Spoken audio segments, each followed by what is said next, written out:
welcome everybody. It's great to see all of you as we get into the holiday season. I'm really excited today to talk with Paul Johnson, who is an old friend. I've known and worked with Paul dating back to 2015. Been an admirer of his work for years before we even met. As Jeremy mentioned, Paul is the former mayor of Phoenix, Arizona. He was, what were you, 26 when you got elected, Paul? Am I right about that? I was 26 when I was elected to the council, but 29, 30 years old when I Got was it. elected mayor. Got it.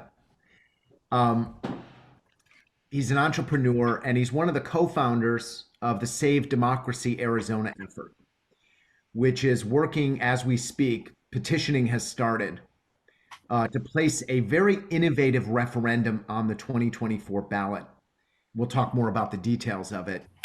But it's a form of open primaries that's not been put before the voters in any other state. It's tackling partisan primaries for state and federal and open primaries for presidential. And I want to talk more about the details of how you got there. Um, so Paul, welcome. It's great to talk to you. How are you? John, it's good to be here today. And I have to start just by saying thank you for all the efforts that you put into this across the country. Your organization has just done an amazing job of dealing with what I think is quite simply the biggest issue in America, which is trying to heal these divisions that we have. Thank you. It's a very exciting time. I've said this before, Paul, but when I started open primaries 15 years ago, it was kind of like starting a UFO research organization. People looked at me like I was a little nuts. But it's an issue that's really maturing, and there's more and more folks from the left, from the right, from all kinds of backgrounds who say, yeah, this partisan primary system is really problematic. I want to kind of I want to jump around. I want to start with what you're doing now, and then I want to go back in time, and then I want to go forward. So tell us about Save Democracy Arizona. What is the coalition? What is the goal? What's the proposal you're working on now? All right. Well, Save Democracy has evolved. Save Democracy is the 501c3 that actually studied the different options that we had in Arizona and took a look at what we thought worked, what the different proposals were around the country. We did a lot of research on the issue, and we've come to a conclusion as to what it is that we think works.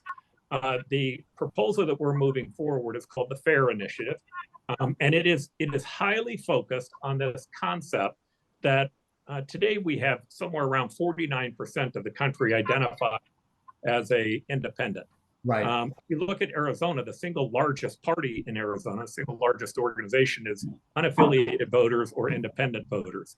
Now, what's fascinating about that is that that group of people is highly discriminated against, certainly in Arizona and around the country. Just to give you a few examples, if you decide to run for governor or Senate or one of the statewide races in Arizona, you need about 6,000 signatures if you're a Democrat, 7,000 signatures if you're a Republican. You need about 55,000 signatures if you're an independent. They have created so many barriers, it is practically impossible for an independent to even be on the ballot. Okay. And then you go back to the voters themselves, there they discriminate against them as well by forcing them to create, to sign forms and to do different types of registration so that they can actually vote in one of the primaries. They've done all that they could to exclude that group of people. What ours does, our initiative, is we start with the concept of saying we need to be fair to that group of voters. We need to make certain that unaffiliated voters and independent voters are allowed into the process. Now, the easiest way to do that is to open the primary itself and to make certain that all candidates end up having to run for office and they have to go out and appeal to all voters. It's not unusual in the United States. Most cities, about 70% of the cities in the United States, has an open primary. And what we've done is we've left the question, or is this a top 2 or a top 3 or a top 4 ranked choice voting, to future generations of Arizona, although we've outlined a very specific process that they would have to go through to be able to get that. But our primary focus is making certain that those independent and unaffiliated voters can take part. That to me seems to be the single biggest key if we're going to try to not only heal these divisions, but to make certain that most people are being represented. We estimate that less than 10% of the public is actually participating in the primary. And then in 70% of the races, you end up having the person who wins the primary wins the general because of gerrymandering and other things. This opens that process up, and it allows more people to participate. And tell me if I'm right, that what the referendum does is it says, hey, Democrats and Republicans, if you're going to have a presidential primary, you call them presidential preference primary in Arizona, you have to include independents. And if you don't, the taxpayers are not going to fund them. So that's one thing it does. Two is it says the primary for state and federal offices are going to be nonpartisan. All the candidates on the ballot, all the voters get the same ballot. And then the legislature determines if it's the top two, the top three, the top four, the top five to go from the primary to the general. Am I right about that? That's accurate. And, you know, our ability to affect the presidential election really only comes from our ability to influence how much money we put in. Today, the unaffiliated voter and the independent voter is forced to subsidize the presidential primaries, but yet they can't participate in them in any meaningful way. So the answer is, if you want state money, if you want taxpayer money, you have to simply be open to unaffiliated and independent voters to be able to participate. So it's their choice, their option. We don't force it down their throat. In every other election, it will be an open primary where all candidates go out and have to participate or compete to getting all voters. Yeah, it's so interesting because this whole taxpayer funding issue is something that the Oregon open primaries folks really kind of took the lead on a number of years ago, and they were kind of looking at, could we simply put on the ballot that all taxpayer funded elections need to be open to all voters. Now they've not been able to do that, but it's great to see how these different ideas that are percolating around the country are influencing each other. That's something I'm really happy to see, that we're not all working in silos. Yeah. If I were giving advice on that, here's what I would say to other states. What we found is the voters get lost in process. Process questions are much more difficult for them than values questions. And what I mean by that is that if sit down and explain to people ranked choice voting, and I like ranked choice voting, I think that would be it would be ideal, but it becomes very, very complicated to explain to people and to have them remember. Now that doesn't mean it's impossible. It's just a higher bar. What's very easy to convince the public of is, should every voter have the right to be able to participate in every election, regardless of how they're registered, regardless of whether they're a partisan voter or an unaffiliated voter? On that, the numbers are in the 70s. Well, that's the big change. And if you start getting people into the system who are less captive by their parties, we're going to see not only that we do better on issues, but I think we're going to do better on reforms. You know, that's such an interesting observation. One of the things I did in preparation for this discussion, Paul, is I reread a report that was put out by the Arizona State University Center for an Independent and Sustainable Democracy. And they did a deep dive survey of Arizonans back in July. And one of the things they found, let me just read these statistics. It goes to your point about values. They polled people on democratic values. So they said, should the Secretary of State have to take an oath of nonpartisanship? 92% support across the line. They said, should all voters be able to vote in primaries? 80% support for a nonpartisan primary. 75% support for secretaries of state actually running, having it be a nonpartisan position where you don't run with a party. And it just strikes me, I'd like your thoughts on this. It feels to me that when you talk to the American people about values, there is deep consensus. But when you get into issues, that's when the parties and the partisanship and the division starts to rear its head. Is that, I don't want to put words in your mouth, but are you seeing that in your kind of day-to-day life among the people of Arizona? First, ASU's done a lot of studies on this very concept, not just on open primaries, Right. nonpartisan positions, but also on issues. And one of the things that they found is that there is a great alignment of the general public, literally on a whole host of issues, ranging from education, immigration, reforms to try to make certain that more people are included. But those reforms have a difficult time of getting through. And here are the numbers. Here's why.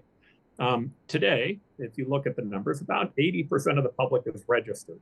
About a third are Republican, a third are Democrat, a third are unaffiliated or independent voters, right? Well, if you times the 80 by the 30% of the voters, or a third of the voters that are in a party, you get about 27, 28%.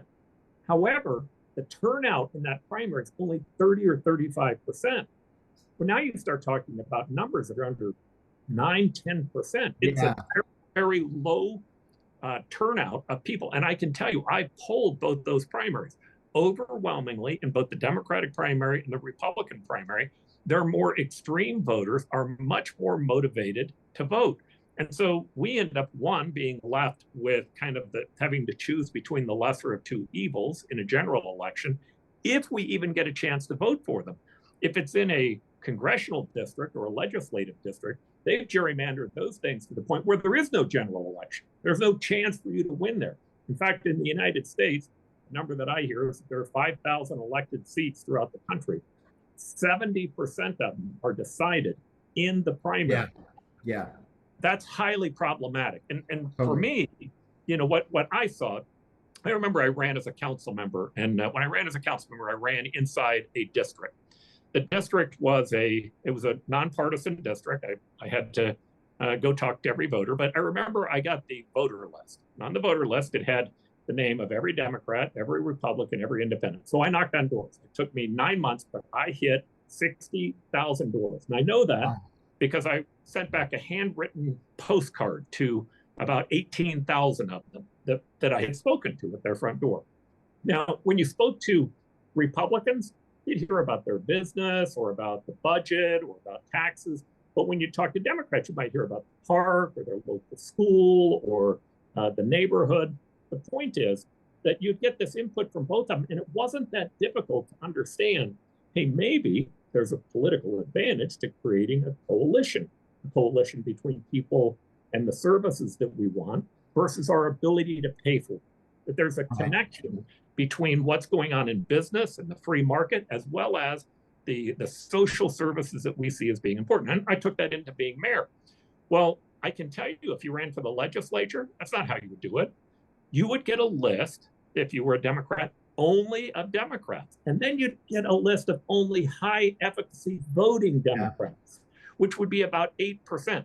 The message that you would hear from that group, I guarantee you, is dramatically different than the one that you would get from talking to more people. And so the influence to the candidate right away becomes, boy, everybody in my universe is either very liberal or very conservative. And so effectively then they win those primaries, and 70% of the seats, they don't even have an opponent in the general election. Now they go forward to this body where they meet in caucuses, and the answer is, well, anybody who doesn't think as extreme as me, we ought to go primary them. And in the meantime, 70% of the public's being left out of this. We have to find a way to get those people back in the game. If we get them back in the game, if we get them back into participating, there's no doubt we get dramatically different policy that tends to reflect the interest of most people. It's interesting, Paul, because, as we grow this movement nationally, one of the things that's happening is that there are a growing number of mayors and former mayors like yourself that have run for office in a nonpartisan system where they have to campaign to all the voters. And then they've after serving as a mayor, they want to run for governor or US Senate, and that's a partisan system. And there's just, I was talking to David Holt, the mayor of Oklahoma City, about this. He runs in a nonpartisan system and he talks to everybody. And he said to me bluntly, he's like, look, I wouldn't even run for governor because I couldn't win a Republican primary because that's only talking to Republicans. And it's just, I think, very positive that there's a growing number of municipal elected leaders that run in nonpartisan systems that are starting to weigh in on this question. John, what I can tell you that is a dramatic difference this year. Yeah. And I'm sure there are lots of different reasons for it. We could go into those if you wanted, but that would be speculation. Here's what I guarantee. There are more people engaged in supporting our effort this year than ever before. And as you know, I've worked on this Yeah. 3 or 4 different times. We've had to Yeah. deal with our signatures being kicked off the ballot for a variety of different reasons, rarely because we didn't have enough. But nonetheless, the people that are engaged this time, I'm shocked to seeing national security experts, veterans, the business community. There are so many different groups that are engaged today that have not been engaged in the past. And I think what's happening is that I'm positive. We're seeing many, many Americans who are deeply concerned with divisions in this country. They put us into a position where our children don't inherit the same great gifts that we inherited. They're concerned enough that they're not only stepping up, they're putting up significant amounts of money. We have to raise $5 million to get the signatures because the legislature has made the standard so difficult to get it on the ballot that if it's not done perfectly, you can't get it there. Point is, we've already raised the money to get it on the ballot, all locally, from people who are in Arizona that say, I'm deeply concerned about what's going on in my country, and they want to see a change. That's so great to hear, Paul, because my recollection when we tried it back in 2016 and got our asses kicked, my sense was there was a lot of soft interest, people saying, I'm with you. And then you say, great, write a check. And they're like, let me talk to my spouse. You know what I mean? And to hear that you've raised $5 million locally just at the beginning of the campaign is really, really heartening. So congratulations. There are some great people involved in our effort. Sara Smallhouse, Don Budinger, Chuck Coughlin, Bob Bernan, Ray Thurston. These people they've taken a huge amount of risk. They put up real money. They've been engaged in the effort to try and make a change. I'm so proud of them, I can't even hardly tell you. But the thing that's different is, I think back in 2016, many of them were afraid. Yeah. They were afraid of being engaged, and they weren't sure of whether it was worth the benefit.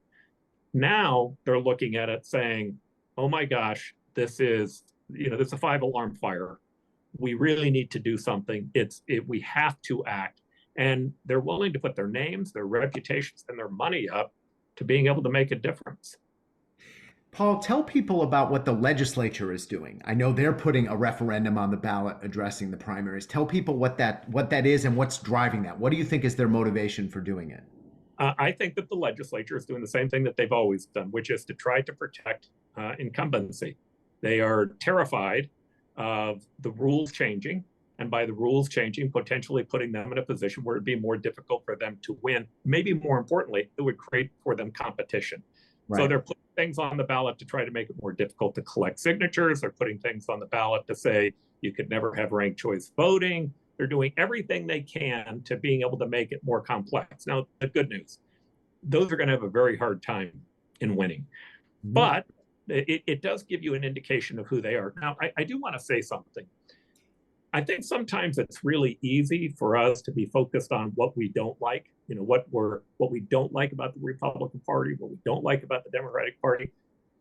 But I'll just give you my point of view. I think both parties have something to offer this country that's important. I was a Democrat. I'm an independent today, but I think they tend to focus on programs that people care about, education and healthcare and things that I think people believe they need. I think the Republicans have issues that are really important to this country, making certain that business works and that free enterprise and property rights are protected and protecting the human spirit. What's happening today is we end up getting the worst of both parties as opposed to the best of both parties. Right. And what I think is necessary is we need to be able to draw on the best. I really believe this. In many ways, an open primary, a primary where they have to go compete, once they start having to compete, I don't think it necessarily weakens the party. In some ways, it may strengthen them because they're going to learn that they have to go back after that middle. The middle has been forgotten. There is no compromise that's taking place in politics. It's just these groups of people elected on both ends who the single biggest thing that defines them is they hate each other. Yeah. They cannot stand one another. And my answer is, I don't want to eliminate them. I want to get the best from them. Boy, that's really such a pro-American positive statement to make, which, you'd think wouldn't be controversial, but it's actually in this political climate is very, it's sorely needed. Because I agree with you. There is this kind of way in which we don't get the benefit of what the parties have to offer, and they do have things to offer, because we get mired down in all the warfare and the negativity. Speaking of which, how, and maybe it's too early, and if the campaign hasn't talked about this yet, I understand. But how do you think about communicating with the voters in 2024 in Arizona, which is one of 6 or 7 swing states in which I guarantee you the Democrats and Republicans are going to spend $500 million on the presidential election trying to win Arizona? How do you break through that? Or do you try to go underneath it? The first thing that I would tell you is, I find it fascinating when you look at people thinking about the internet created the ability to go viral. Things have been going viral for a long time, but things went viral because of word of mouth. Right. All going viral means is that you get people to talk to other people who help promote the cause. Now, one of the good things that's happened in Arizona by going through this more than once, there are a group of people who kind of now know the language. They understand the concepts. That's been helpful. We have a variety of other groups who are engaged out trying to sell other groups on an individual level. I think we're going to have a robust social marketing campaign. The biggest key is we have to get on the ballot. But after that's done, we have to run a campaign. Now, here's what we know. All of our messages, all of our best messages, trump the best of the opposition's best arguments, meaning the public, when they hear both sides, overwhelmingly, they end up on our side. But if you don't run a campaign, you will lose. That's how it works, right? And people who think, well, I can just get this on the ballot and I don't have to do anything, and you better be in the 90s if that's true. Yeah, that's true. No, Danny Ortega, who's been a loud voice for primary reform for many years, he just describes this dynamic in the Hispanic community, though it's obviously not limited to the Hispanic community of Arizona, of like nobody talks to them. Nobody campaigns to them. They only campaign, as you're saying, Paul, to the super prime voters and all these young people, the youth, young Latino voters are overwhelmingly independent. I mean, the numbers are somewhat shocking, and politicians just don't talk to them. So it's great to hear that you guys recognize you can't just kind of put it on the ballot and then sit back and run a few commercials. You got to go out there and hit the pavements. Danny Ortega has a lifetime of engagement in Arizona politics, and he's done some amazing things. Here's what I would say. All right, so we know there's this large group of people, much larger than ever before in the past, that have registered as independent or registered at all as unaffiliated voters. Yet, when you poll these people, you'll actually find about a third of them, they're kind of Republicans. About a third of them, they're Democrats. Only a third of that third are truly independent. Now, the fascinating part of that is, well, if that's true, why are you registering as an unaffiliated voter? Here's the answer. Because they don't want to be identified by a group. That's one thing that's very clear. They want to be seen as an individual. I think that's one of the most powerful things that's happening in American politics today, is that people are breaking out of wanting to be identified as part of a group. Now, Hispanics, about half of them today, are registering as unaffiliated or independent voters. They want to be seen as an individual. That doesn't mean that they may not be liberal or conservative on an issue, but they want to be seen individually. If you want to communicate to them, if you believe that they have some value, you have to find a way to bring them back in. And I think they have an incredible value to the system. But the people who are saying, no, we want to close primary, what they're really saying is, I don't want anybody communicating with that other half of the Hispanics that are registering independents. Either they can join the party or they can just stay the hell out. Yeah. All right. So we have an obligation to bring them back in. By the way, young people overwhelmingly are registering that way. Now, my view is, and this is probably the single biggest reason I'm an independent. Look, our country's done a lot of incredible things, right? We built bridges and dams and roadways. But for God's sake, we put a man on the moon. But I believe the single greatest thing our country ever did was it empowered the individual over itself. Mm-hmm. The individual was empowered over government. And if you look at the benefits that we've gained from that, the amount of human invention, the amount of creativity, the amount of people who participate, eventually civil rights, equal rights, human rights, all those things became a massive beneficiary of that individual being the focus of our government. What we're seeing on the far right and the far left is we're seeing these two groups, and I'm talking about the extremists on each end. They don't really want to identify people as an individual. They want to identify them as being a part of a group. And oftentimes it's identifying as part of race, right? Now, here's the challenge. I have a psychologist who's a partner who she and I wrote a book together, but one of the things she points out is that only a very small portion of the public are extremists, about 3%. Unfortunately, they have a disproportional voice inside a primary. The next group of people are the group of people who are the tribalist, right? Now they're influenced oftentimes by cognitive dissonance, meaning, they have a morality that they know that is right, but yet they want to belong to the social organization. And oftentimes as those extremists speak up, they tend to have an effect of being able to draw the tribalist in their direction. And so what happens on both sides is when the excesses take place in either party, one way that we deal with it, as opposed to saying, hey, that's not right. I'm not going to go along with what's happening on my side of the party or on my side of the divide. I think that that's wrong. Instead, what you do is you say, well, what about them? Well, what about their extremists? Well, look at the terrible things that they're doing. And that's become the entire language of our country. What about that? Right? It's so true. All right. And so if we want to get people to be accountable for themselves, which is key in our society, to not allow these excesses to go overboard, you have to have some way to get people back to agency. And what I would tell you is, as an individual, you have to be intentional. You should be intentional. Do you want to be an extremist? Do you want to be a tribalist? Or do you want to be someone with agency?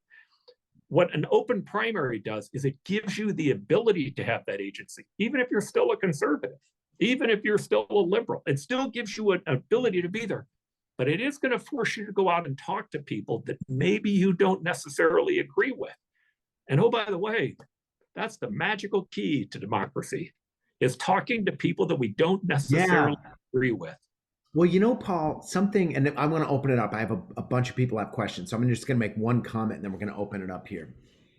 It strikes me that you're saying something that someone might interpret as contradictory, which is, hey, it's all about the individual, respecting the individual, and it's about these core American values that 90% of people agree with. And it just struck me that I don't think that's a contradiction or a paradox. I actually think that is the ingredient, the formula for galvanizing the American people to take back our democracy. Respect for the individual, core American values of fairness, equality, inclusion. And when we put those two together, I think great things are possible, because my experience as a 30-year political organizer is that combination appeals to a lot of people in this country. If you think about it from this perspective, as for any organization to exist, you need a common narrative. Anybody who's operated in a company, what you're doing inside open primaries, you need for your organization a common narrative, something that everybody believes in. Well, that's a little more complicated in a country as big as ours that have so many different points of view. The one thing that we have agreed on as a narrative from our very, very beginning is that we hold these truths to be self-evident, that all men are created equal. And over time, We evolved that to actually meaning all men and women, regardless. That's the common narrative. Yeah. That's the individual. And that comes from civil rights, equal rights, human rights, property rights, free markets. It's Right. all those things that power around the individual. And here's what we believe, that if we do that, we're not going to be weaker than the authoritarian governments that are out there. We're going to be stronger than them. If we have checks and balances where no one person can run away with the power, that helps us focus back on the individual. That's the central narrative. Well, if you look at the narratives of either of the other two groups, you'll hear things that range from, on one side, the white genocide, to the other side talking about the white patriarchy or white privilege. Here's the point. I'm not saying that they don't have any validity whatsoever to what they're talking about, but they're identifying people based upon the group that they're in. The power that we need is to identify people not by the color of our skin, but by the content of one's character. If we can get back to that, it works. And that is really what this whole effort to me is about. It's about changing the common narrative that we have and getting people back to focusing on the idea that we can make things work out. We are going to have differences. The differences aren't bad, but the more people that participate in that process, the better. Yeah, that's very well put. All right. We're going to start with David Patterson in Arizona. We're going to start in Arizona, Paul. And David has a question about how you expect the parties to respond to this. Go ahead, David. Take yourself off mute and go ahead and ask your question. Hi, Paul. I've been to a couple of the parties that they have, and I saw you speak one time before. I appreciate everything you said. So my question has to do is, when this initiative passes, do you expect the parties to accept the voter's choice, or will the parties continue to attack the concept of open, quote, general primaries? Thank you. The one thing that we can be assured of is inside the process itself, you will have people in both parties who oppose it to varying degrees.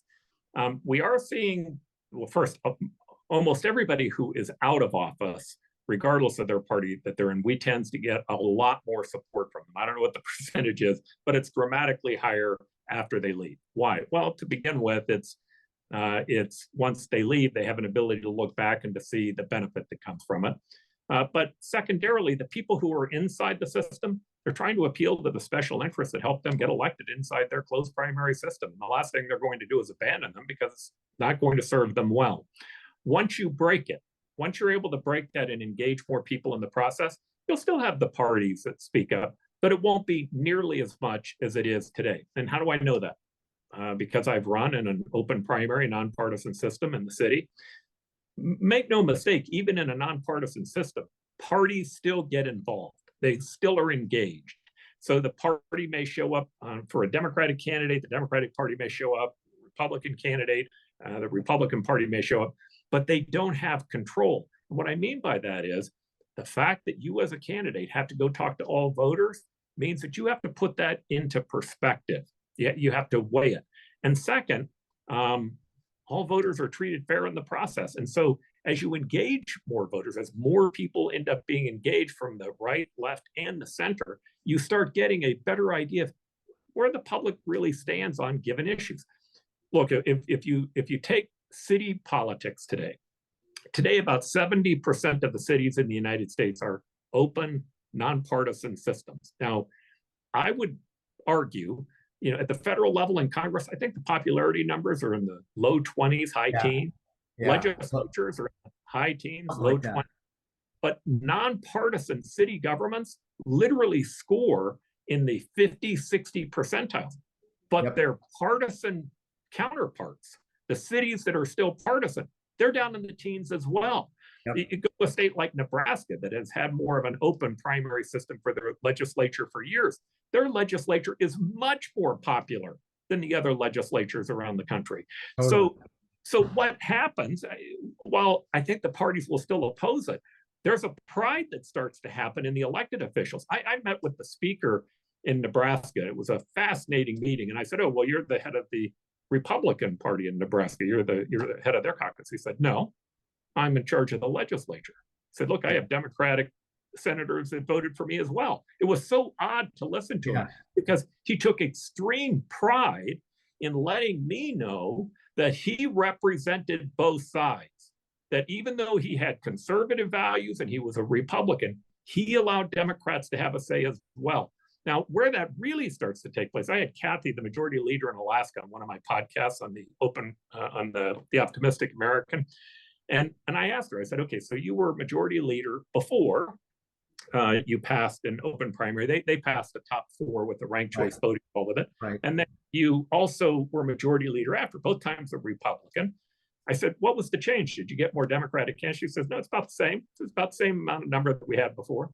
I said, well, what's the real difference then? She said, well, the real difference is she said, what we used to speak about was in the old legislature, she said, who used what bathrooms was a priority.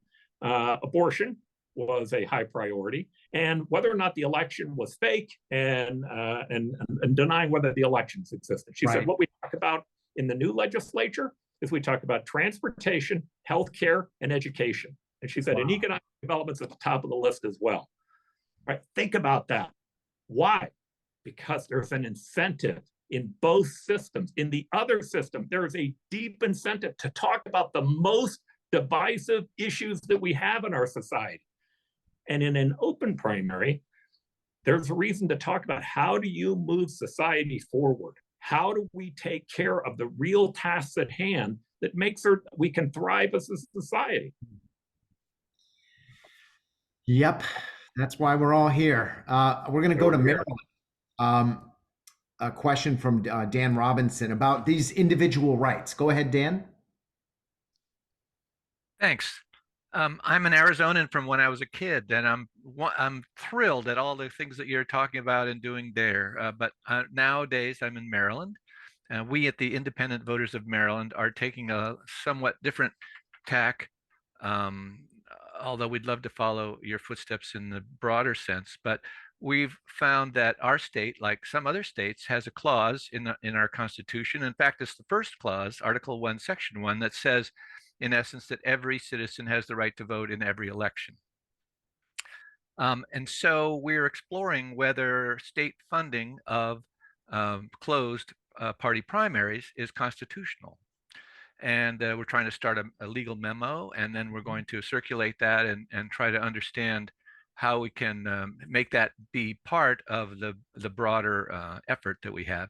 I don't know whether Arizona has such a clause, but can you give me a little bit of a response or feedback about what you think our strategy is like?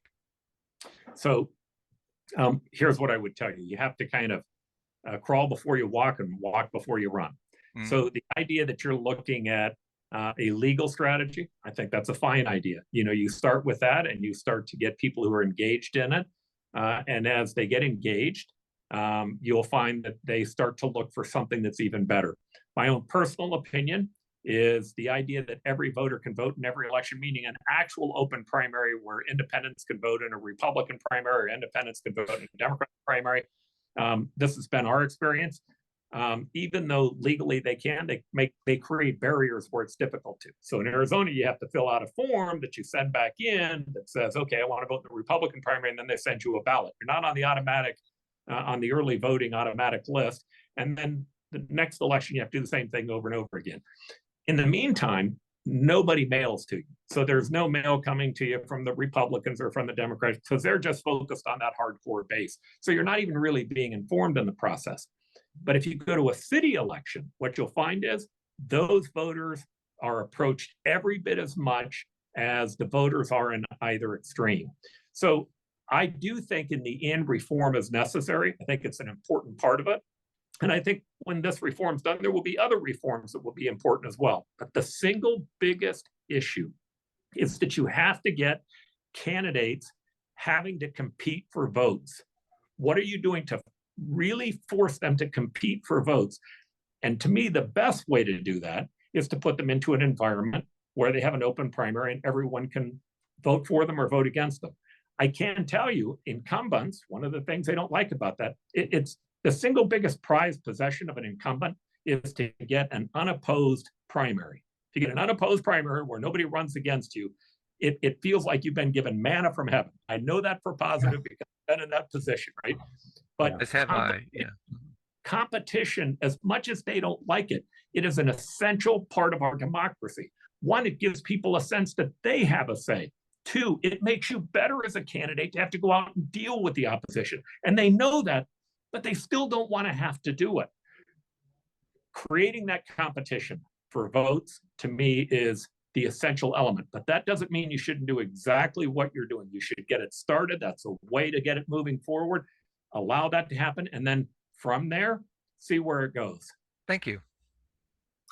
I want to go to Mike in Ohio. Mike has a great question about what's the evidence that an open primary will make a difference. You partially answered it right there, Paul, but I want to dig a little deeper. So Mike, go ahead.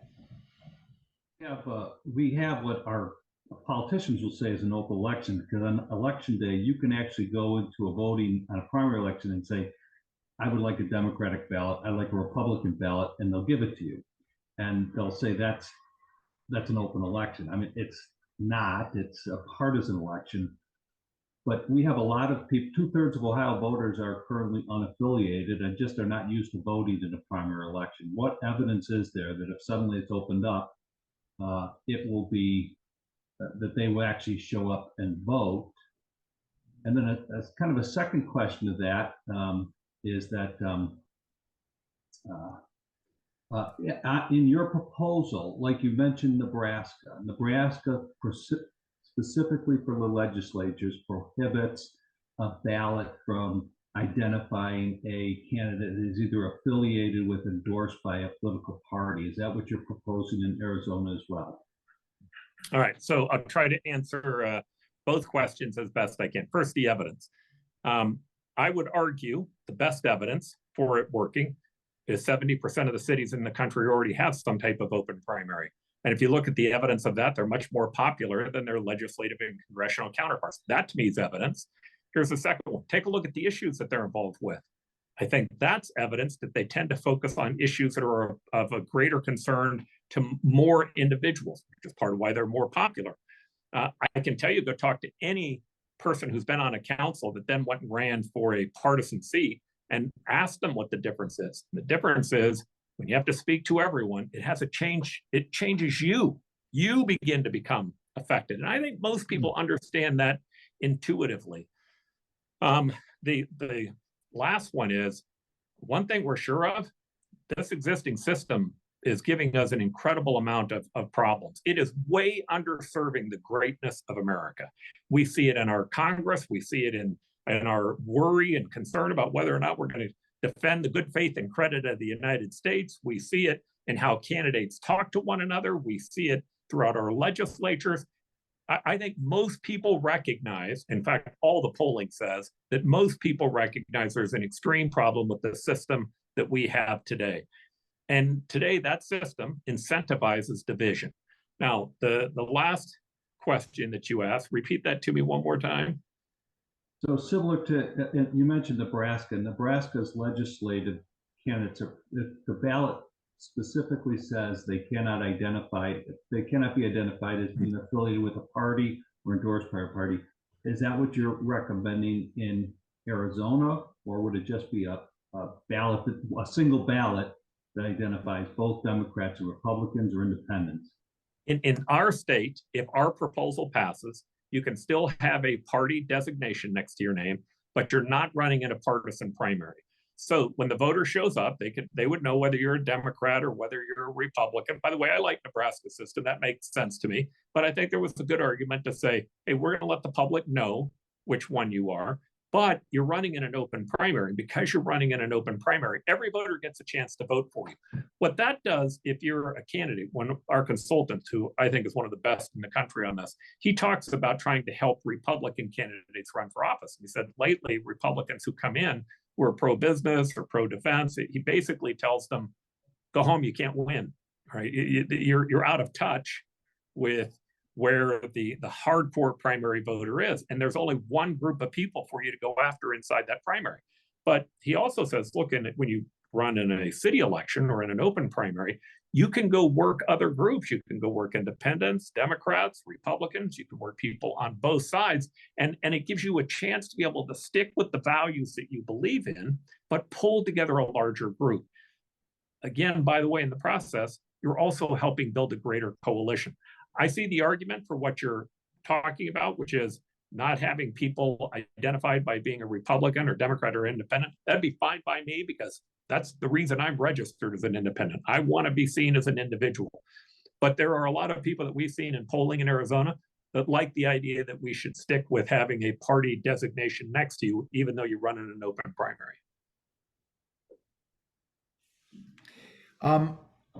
I actually want to bring it back to Arizona. We have two folks who have questions about ranked choice voting in Arizona.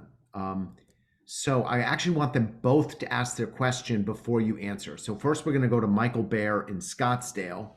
And then after that, we are going to go to, oh, I just lost her name. Well, I'll start with Michael, and then I'll find this real quick. So go ahead, Michael.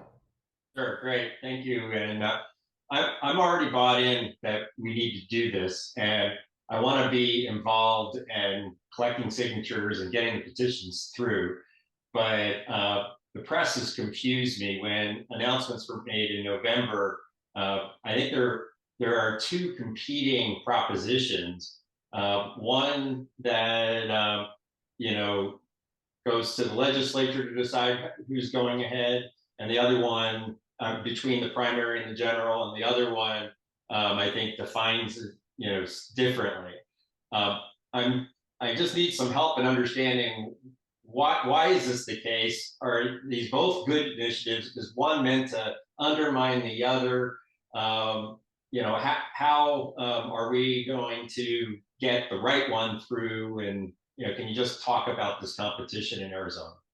Now, Paul, before you answer, I want to go to Grace in Phoenix, who has a question about the legislature's effort to ban ranked choice voting, and then answer both questions. So go ahead, All right. Grace. Yeah, just following up on that, connected.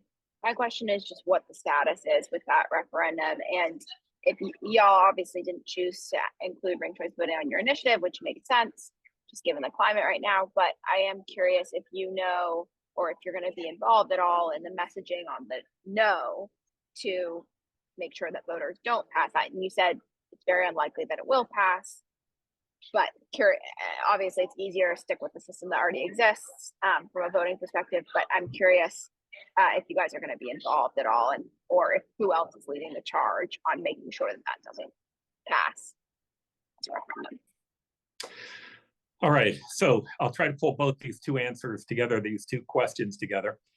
First, let's talk about the two initiatives that are going on in Arizona. One was for ranked choice voting, the other was for open primary. The ranked choice voting was being run by a group called VCAS. It actually was a spinoff of our group because they wanted us to go farther. They wanted us to include the ranked choice voting. By the way, I think our group wanted to do the ranked choice voting, but when we got done looking at this in depth, the more you pack on this, the more confusing you make it. And it made it more in our view, it made it more difficult to get it passed. But the people who are involved in VCAS are an awesome group of people. They've now, I received an email earlier this week, they've dropped their initiative. They're going to go focus on the no vote. I don't think that means they've given up on ranked choice voting. And here's what I would say, neither have I.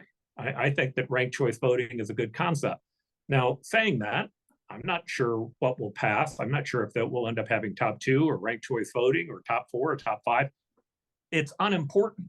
The value that we're focused on is how do you make certain that unaffiliated voters and independent voters are treated fairly?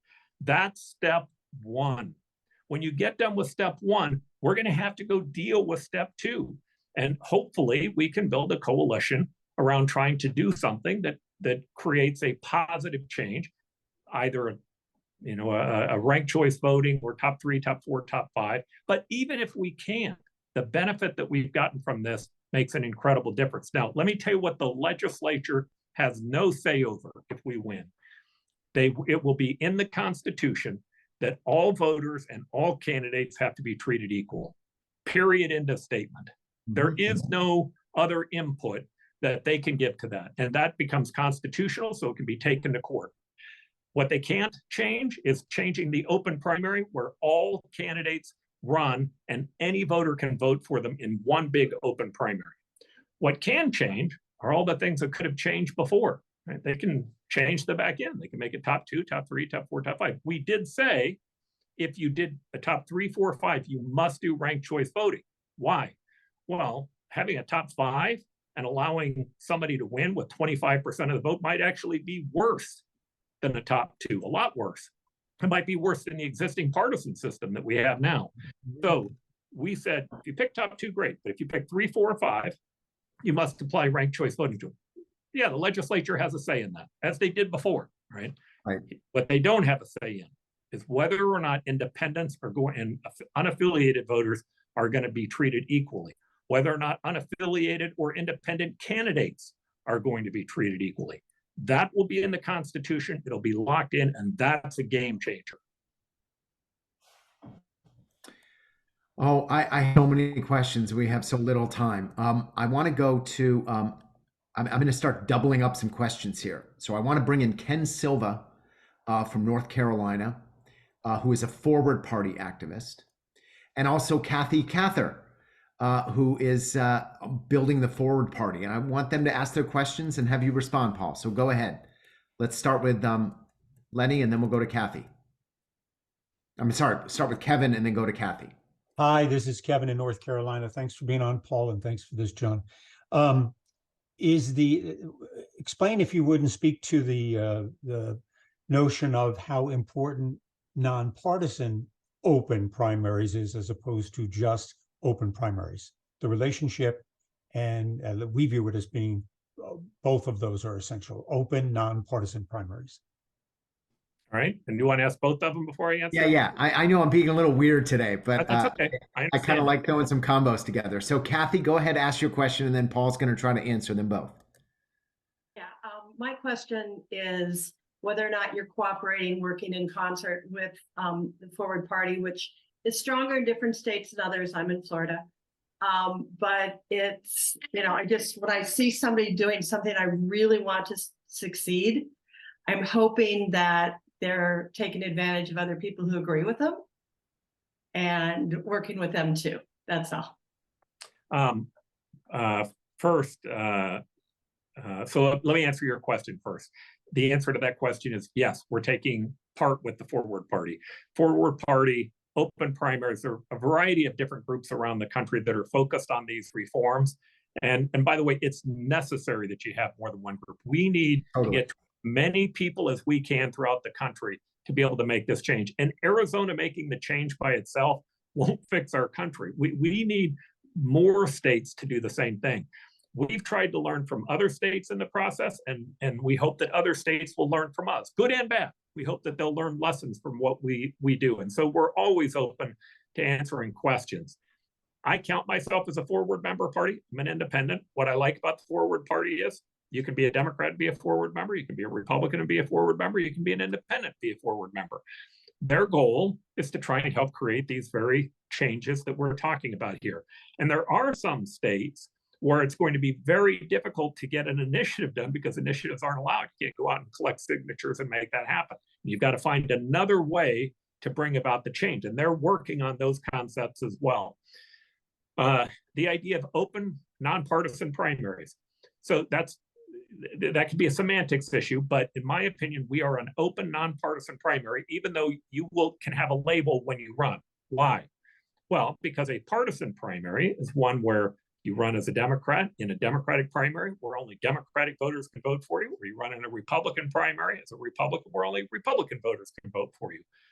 We create an open primary that is nonpartisan. It's one big primary. Anyone can run inside that primary, and every voter can vote. And then you send, after that's completed, you send the winners onto the runoff election. Most importantly, again, to me, the most important thing is that every voter has a chance to vote for every candidate in every election. That's a key. It's one of the big things that changes it. And it forces candidates to talk to people other than those people that they either agree with or the extremists within their parties. I want to go to Scylla in New Mexico, but before we do that, Scylla, I just want to add my own 2 cents to what you were asking, Kevin, because one of the things we're seeing is that nonpartisan primaries, like what Paul is talking about, of the top 2, 3, 4, 5, whatever variety, have a significant impact for all the reasons Paul's talking about. And if you look at Colorado, they simply allowed independents to vote in a party primary, and they mailed them both ballots. And what we saw is that the number of independents started to skyrocket, participation started to skyrocket, and it changed the behavior of the politicians, not as much as in a nonpartisan system, but it had an impact. And now what's happening in Colorado is they're talking about moving to a nonpartisan system, precisely because the number of independents have really grown and their power has they've started to flex their muscles. So I think that nonpartisan primaries are a big game changer, but don't look down your nose at simply allowing independents to vote in party primaries. It can be a very significant step forward. No, I agree. I just wanted to be clear that in North Carolina, our system is, if you register as an independent, which I am registered as an independent, you can vote in either the Republican primary or the Democratic primary, but you can't vote in both. Right. That's why I think combining nonpartisan and open primaries together is essential. Yes. Thanks. All right, Scylla in New Mexico, bordering Arizona, has a great question about young people. Go ahead, Scylla. Thank you so much. And thank you, Mayor Johnson, for touching on this briefly, but I wanted to ask this question just to see if we could delve more deeper into it. So according to recent Harvard polling and this morning's Good Morning Joe on MSNBC, they said that young voters are less likely to participate in the 2024 general election, and they are also more likely to register as independents. What are your thoughts on strategizing to enhance young voter engagement in a time when we feel very depressed about the political climate? Well, you got let's see. 60 seconds, Paul. 60 seconds. Okay, so 60 seconds. Here's the first thing I will tell you. It is a great opportunity to be able to be involved in the democratic system. I know that some young voters feel depressed. What I would tell you is, man, there are a lot of good things that are happening here, but sometimes you just have to look a little deeper. In our election system, your ability to make a difference and help reform it is grand. This isn't something you can do in any other country in the world. You have an opportunity that if you don't like it, you can step up and help change it. And the single biggest thing that drives turnout in the general election is driving turnout in the primary election. If we get more people to vote in the primary, more independents and unaffiliated voters, which now are the largest group in Arizona and almost half of our country, you're going to see turnout increase in the general. Amongst young voters, unaffiliated and independent voters, them registering as either one of those is skyrocketing. That's all the time we have. Paul, thank you so much. This has been a great conversation. What should people do to help out the Arizona campaign? Well, I know that you can go to our existing website. We have a Fair Arizona website that's been up. Chuck will also write in the exact website, or you can go to Safe Democracy Arizona. Either one of those websites will take you to an ability to participate. Where we really need help is we need not just money, although contributions are a big, big help. It's going to be essential to us running a campaign. But we need people. We need bodies who are willing to go out and work, help canvass, talk to people inside their neighborhoods, or just play a role inside their local university. If you're interested in being engaged, call us, get involved. And I'll leave my website, optamerican.com. You can go on that site. You can leave me a message, paul@optamerican.com. And any of these extra questions that you want to filter my way, I'll do my best to try to answer them. Great. And we're going to send a follow-up email to everybody today that has those websites in there. So no, you don't have to write them down. Paul, this has been really great. Thank you so much. One thing I've learned is everybody in America knows somebody in Florida and knows somebody in Arizona. So I think this is kind of a challenge for all of us around the country to think of who we can mobilize to get connected to the campaign in Arizona. Thank you. Have a great holiday, everybody, and we'll see you in the new year. Take care. Thank you.